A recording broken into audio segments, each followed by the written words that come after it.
Bonsoir à tous, merci de nous rejoindre dans le kiosque, votre magazine culturel. Regardons tout de suite le sommaire de cette émission. Breteuil, le château des comtes de Perrault, également lieu d'histoire, réserve des nouveautés cette année. Nous en parlons avec notre invité dans quelques instants. Le grand chœur des enfants des écoles de l'agglomération sera sur la scène du théâtre de Saint-Quentin-en-Yvelines dimanche 22 juin, immersion au cœur des répétitions. Samedi 24 mai, la ferme de Bel-et-Bas à Guyancourt consacre une journée entière aux marionnettes. Johan Lavabre, directeur, présente à Nicolas Gervais sa programmation. Classé monument historique, le château de Breteuil est une invitation au voyage. 400 ans d'histoire sont représentés à travers son architecture, son mobilier, les tableaux royaux, objets d'art. Un décor prestigieux dont 500 personnages de cire sont réalisés par le musée Grévin et donc mis en scène. Un autre signe indicatif, le château de Breteuil est celui des comtes de Perrault. Christophe Leray, bonsoir. Bonsoir. Alors vous êtes chargé de mission pour le développement culturel au château de Breteuil. Alors avant que vous nous parliez des nouveautés, peut-être déjà rappelez-nous le lien entre la famille de Breteuil et Charles Perrault. Eh bien, dans la famille de Breteuil, beaucoup d'ancêtres sont au cœur de l'histoire et ont même fait la grande histoire. Et vous avez un ancêtre qui était Louis de Breteuil, qui était ministre des Finances de Louis XIV. Roi Soleil. Le roi Soleil, bien sûr, et qui a travaillé avec Charles Perrault. C'est plutôt Charles Perrault, dans sa jeunesse, qui a travaillé pour Louis de Breteuil, puisque Louis de Breteuil était ministre des Finances et Perrault était directeur du Trésor royal. C'était son collaborateur. Tout à fait. Et c'est en raison de cette collaboration que cette scène de contes sont mises en scène dans les dépendances au château de Breteuil. Alors, cette scène de contes, on peut noter par exemple Podane, Cendrillon, le chat Beauté, qui est la mascotte d'ailleurs incontestable du château. Et puis, alors cette année, 3 scènes bénéficient d'une rénovation, enfin en tout cas d'une nouvelle scénographie son et lumière. Est-ce que vous pouvez nous en parler? Alors je crois savoir qu'on a La Belle au bois dormant, Le Petit Chaperon rouge et à venir les écuries du chat Beauté. Donc ça, ce sera plutôt pour septembre, à la rentrée. Alors quant aux deux autres, qu'est-ce qui a changé? Elles sont déjà en place, déjà. Qu'est-ce qui a changé? Qu'est-ce que les visiteurs vont découvrir? Alors, c'est un sacré lifting. Déjà, à Breteuil, en fait, il y a une ouverture au public depuis plus de 45 ans. Et il y a eu des étapes. Donc d'abord, il y a eu les scènes historiques au château, dans les années 70, fin des années 80. Et puis, dans le courant des années, début des années 80, et dans le courant des années 80-90, vous avez les scènes de contes qui ont investi les dépendances. Et ces scènes donc, ont près de 30 ans. Elles avaient été réalisées par le musée Grévin et avaient vraiment besoin d'un dépoussiérage. Tout à fait. Alors, ce qui va changer essentiellement, c'est qu'on a réalisé des scénographies en mise en son et lumière. Donc, en fait, on a cherché à valoriser le lieu, à respecter la dépendance. Enfin, ce sont des lieux de la vie d'autrefois, donc comme le fruitier, comme le salon de chasse. Donc, on respecte l'âme du lieu, mais on essaye de valoriser un personnage, une histoire et toujours de trouver un lien. Alors, le son va apporter les mots de Perrault, puisqu'on reste fidèle à Perrault. Alors ça, justement, dans la scène de La Belle au bois dormant, ce qu'il y a de nouveau, justement, c'est les voix qu'il n'y avait pas. Tout à fait. Et là, on a travaillé avec les comédiens de la troupe du Crâne et Monique Fondidion, qui est le metteur en scène, dont je fais partie, c'est effectivement. Et on a travaillé vraiment à réaliser un habillage sonore à partir des textes de Perrault, et puis avec des bruitages, avec des petits extraits de musique. Enfin, et même de l'animation, parce qu'il me semble qu'on voit la princesse respirer. Ah, voilà. C'est vrai, la princesse respire, mais elle attend toujours son prince charmant. Il faut croire que celui qui est à Breteuil ne lui convient pas. C'est pas encore l'amour idéal. Voilà, mais en même temps, ça laisse un espoir pour les visiteurs. On peut lui envoyer un baiser et tenter sa chance. Alors ça plaît beaucoup aux enfants.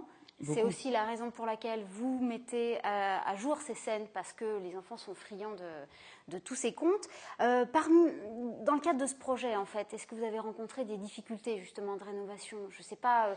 Bon, évidemment, il y a le budget, ça, on sait que c'est toujours une difficulté de rester dans le budget de départ, mais peut-être en termes de justement garder ce côté tradition et puis ajouter cette modernité.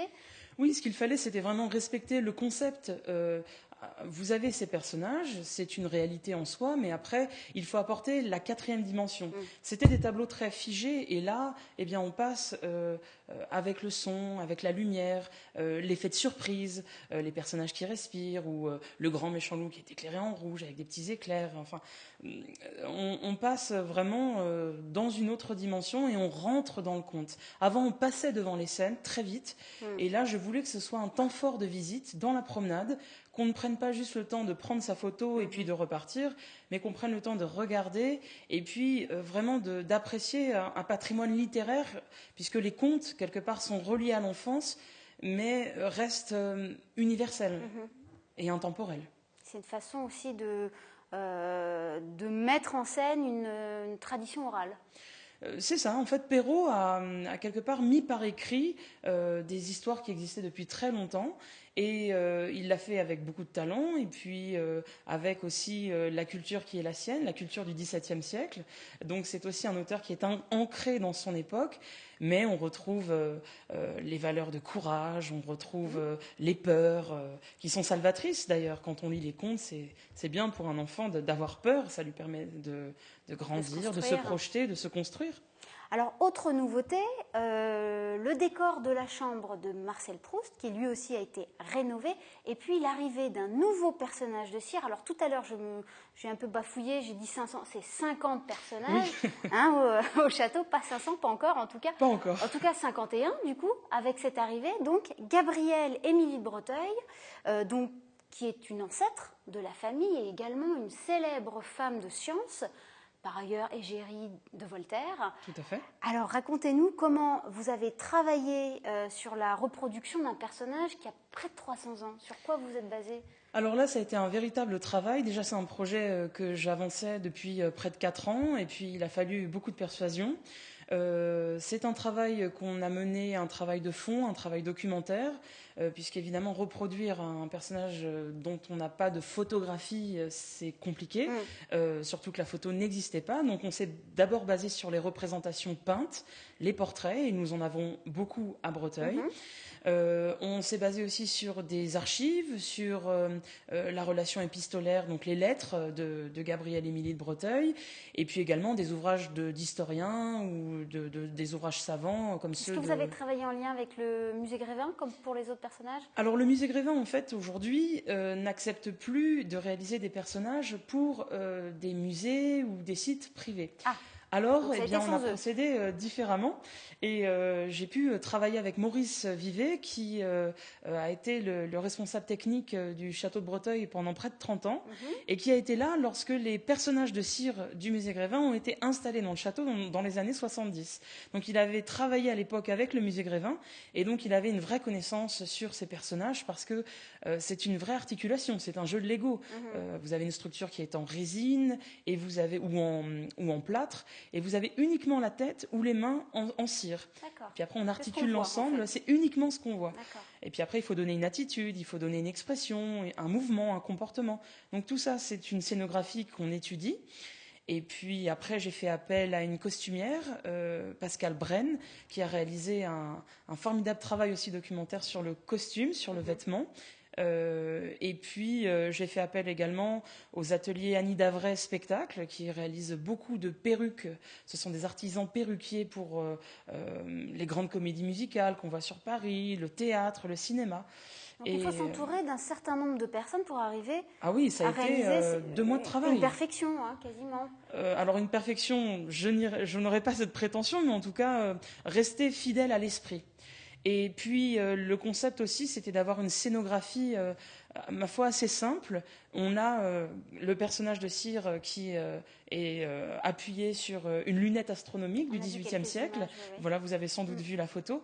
Et puis l'idée, c'est qu'elle, comme c'était une grande femme de science, elle regarde par la fenêtre, elle regarde les étoiles qu'elle étudiait avec passion.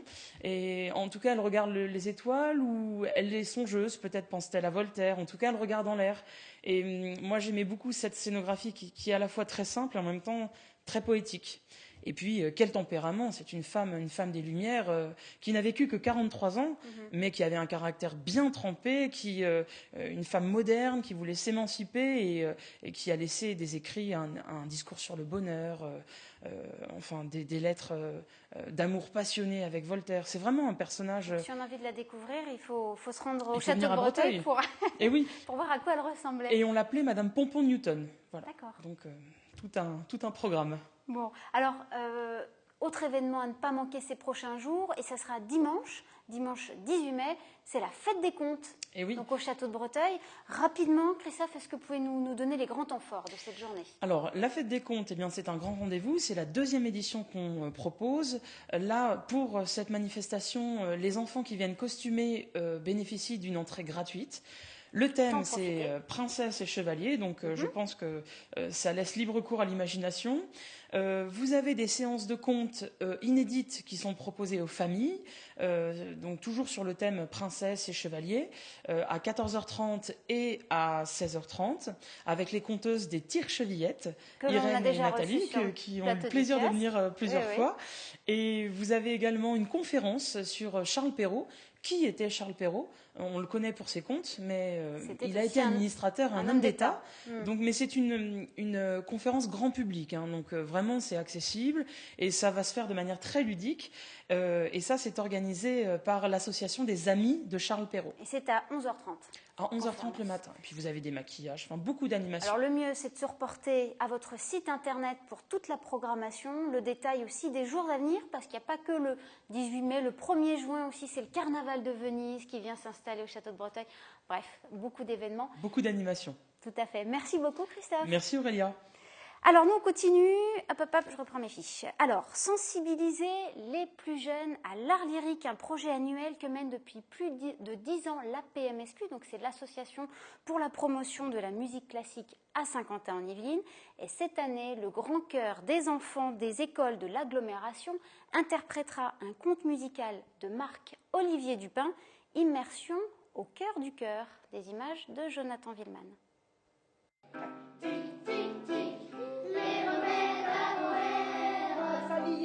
Dernière répétition pour ces élèves de l'école élémentaire Alphonse Daudet à Montigny-le-Bretonneux. Dans quelques semaines, ils seront sur la scène du théâtre de Saint-Quentin-en-Yvelines. Un projet annuel organisé et produit par l'APMSQ, l'association pour la promotion de la musique classique à Saint-Quentin-en-Yvelines.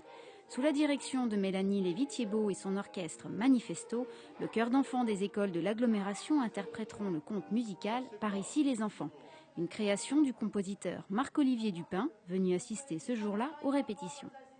Oui, il y a des choses difficiles, mais il faut aussi qu'il y ait... Si vous voulez, on ne va pas rester dans la petite comptine toute simple et toute droite. Je pense que l'intérêt, c'est aussi de leur faire découvrir des choses. Par exemple, moi, je trouve que j'aime beaucoup qu'il y ait des onomatopées. Enfin, en tout cas, dans ce texte, il y en a beaucoup. Donc, j'ai eu le plaisir de jouer sur l'écriture de l'onomatopée, l'écriture musicale de l'onomatopée. Et je pense que pour eux, c'est familier. Ça rejoint la BD, ça rejoint toutes les bêtises qu'ils voient à la télévision. Et j'aime bien les bêtises de la télévision. Je ne vois pas pourquoi ça n'entrerait pas dans l'opéra.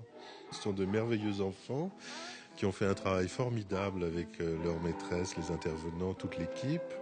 Et bien sûr avec Mélanie. Donc c'est une aventure qui est partagée, qui est fondamentalement sur le partage.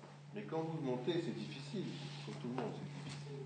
Donc, mais faites-le souplement, il ne faut pas forcer là. Cette année, la grande nouveauté pour tout le monde, et ça c'est très émouvant pour un chef, c'est que ce soit une création. C'est-à-dire qu'on va être finalement, les enfants et moi, et les intervenants de musique, les premiers référents de Par ici les enfants de Marc-Olivier Dupin. C'est-à-dire qu'on va être les premiers à imprimer quelque part nos notes sur les partitions, nos enregistrements, nos reportages, et ça c'est très très touchant. Ça c'est très agréable quand le compositeur est vivant, parce que quand j'appelle Mozart, il ne répond pas, décidément pas. Moi, je me sens vraiment une messagère de l'art, pas du tout une créatrice. Là, du coup, de pouvoir parler avec le créateur, c'est formidable. Et je découvre l'œuvre au fur et à mesure sans aucune référence. Donc, ça veut dire beaucoup de liberté aussi, et peut-être même une tradition que nous, on va imprimer sur cette œuvre-là. Ce sont 300 enfants des 14 classes du projet qui donneront de leur voix dimanche 22 juin, l'aboutissement de 7 mois de travail et une formidable initiation à l'opéra. On apprend à chanter plus juste. et comme ça on chante mieux. Les chants ils sont rigolos, c'est amusant.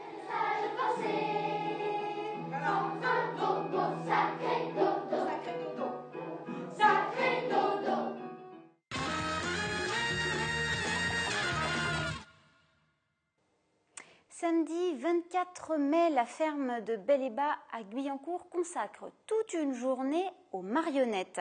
Johan Lavabre, son directeur, raconte à Nicolas Gervais toute sa programmation.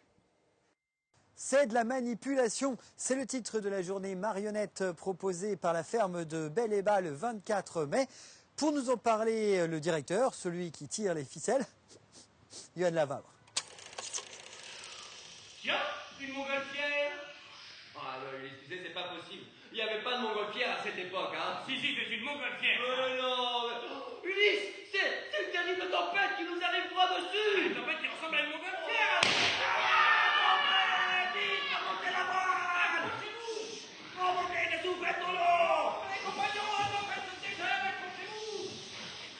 Donc c'est la dernière de nos 4 journées. Et cette fois-ci, c'est la marionnette. Ça s'appelle « C'est de la manipulation ». Alors c'est samedi 24 mai. Et effectivement, l'idée, c'est de présenter des spectacles dans la même discipline, dans la marionnette, du matin jusqu'au soir, et où le spectateur va grandir au fil des heures. Donc on commence le matin pour les tout-petits, à partir de 3 ans, et on finit à 21h avec une proposition plutôt adulte. Oh, Pénélope, nous brûlons d'amour pour vous. Oh yes, ne reste pas de glace, c'est nos ardeurs. Oh, notre flamme ne s'éteindra jamais. Never. Never. Ah non, J'attendrai Ulysse jusqu'à mon dernier jour s'il le faut. La marionnette est une discipline qui a extrêmement évolué au fil des ans, ces dernières années. Il y a vraiment un renouveau, une grande vitalité dans la marionnette. C'est plus Guignol avec la marionnette à gaine, mais ça existe encore, hein, la marionnette à gaine, et il y a de très belles choses. Là, c'est vraiment, on a appelé ça la marionnette dans tous ses états, parce que il y a vraiment différentes manières de manipuler, et parfois même il n'y a pas de marionnette. Puisqu'on aura un spectacle de marionnettistes d'une jeune compagnie avignonnaise qui joue avec les mains uniquement, et c'est l'expressivité des mains qui remplace la marionnette.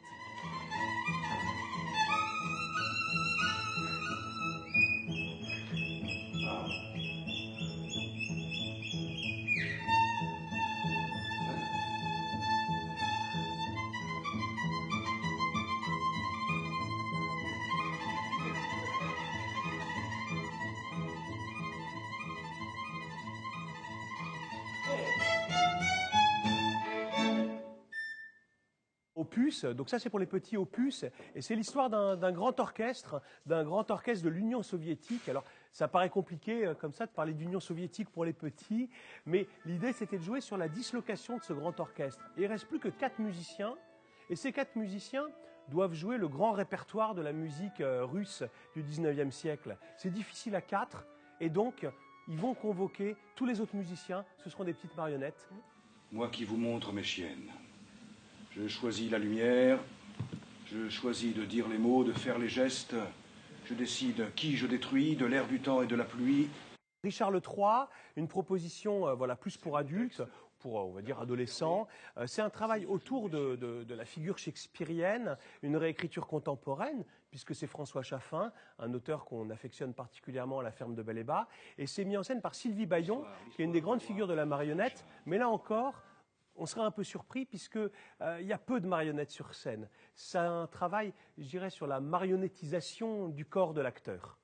Compagnons, les sirènes ont un chant envoûtant qui vous emmènera direct à la mort.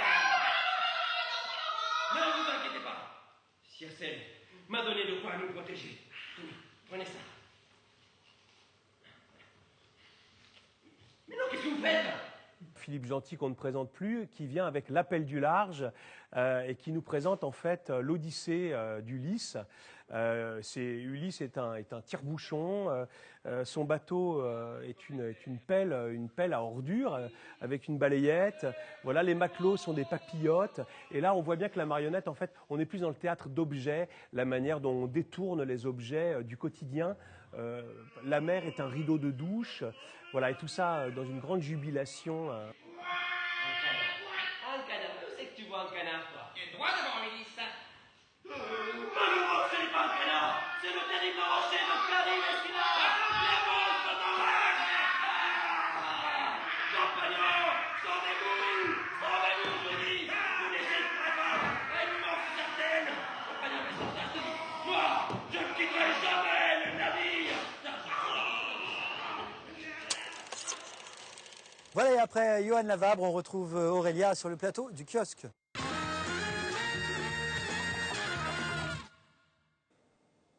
Comme tous les mercredis, le 7e art est mis à l'honneur dans notre chronique cinéphile. Et cette semaine, Bertrand Pigné, responsable du cinéma Les Yeux d'Elsa à Saint-Cyr-l'École, nous livre son coup de cœur. Le prochain événement au cinéma Les Yeux d'Elsa de Saint-Cyr-l'École aura lieu le samedi 24 mai à 20h45. Il s'agit d'une rencontre avec une réalisatrice et un réalisateur. La réalisatrice s'appelle Shagla Zensirki et le réalisateur Guillaume Giovannetti. Ils nous présenteront leur premier long métrage, un film qui s'appelle Nour, qui est sorti en France après un long périple parmi des centaines, des dizaines et des dizaines de festivals à travers le monde. Il sort enfin en France, un film qui a été réalisé il y a plusieurs années, qui nous parle d'un jeune homme qui, à un moment donné dans sa vie, au Pakistan, a fait le choix de faire partie de la communauté des Kurza, qui est une communauté de transgenres, des gens qui, pour le bien de la société, prennent le rôle dans la vie publique des femmes, vont danser, animer certaines fêtes et mariages. Ce jeune homme, lui, par amour, est entré dans cette communauté et a décidé, suite à un chagrin d'amour, d'en sortir. Malheureusement et évidemment, les choses ne sont pas aussi simples dans une société comme celle du Pakistan et il n'est pas aisé de redevenir un homme après avoir été un homme qui devient une femme. Tout ça vous semble peut-être un peu compliqué. En tout cas, sachez qu'il s'agit d'un superbe road movie. C'est une poésie magnifique, un film de 1h18, relativement court mais qui fait exactement la bonne durée. Et le réalisateur et la réalisatrice seront là pour nous en dire plus, pour nous parler de ces gens et pour nous raconter leur aventure avec ce jeune homme qui est un garçon qui a réellement vécu cette histoire. Voilà, donc ça aura lieu le samedi 24 mai à 20h45 au cinéma Les Yeux d'Elsa. C'est comme d'habitude à prix d'entrée quasi cadeau, 3,50 € pour tous, tarif unique. Nous vous attendons nombreux.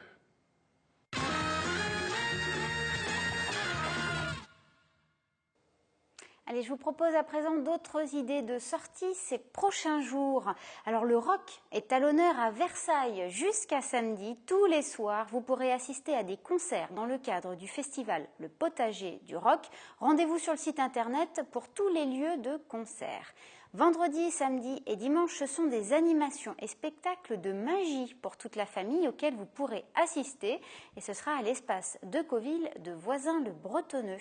Samedi 17 mai, à l'occasion de la Nuit des musées, le musée de la ville vous propose de tenter une expérience urbaine, une soirée consacrée au hip-hop et au plastique. Des ateliers seront accessibles dès 10h le matin et à partir de 19h, le musée vous propose des initiations artistiques, une flash mob hip-hop ou encore des performances d'artistes.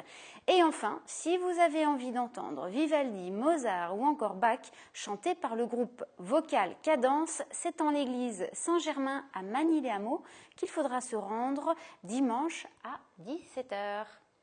Notre émission est à présent terminée. Merci de nous avoir suivis sur TV Fil. Je vous retrouve donc la semaine prochaine, mercredi à 18h30 en direct. Bonne soirée.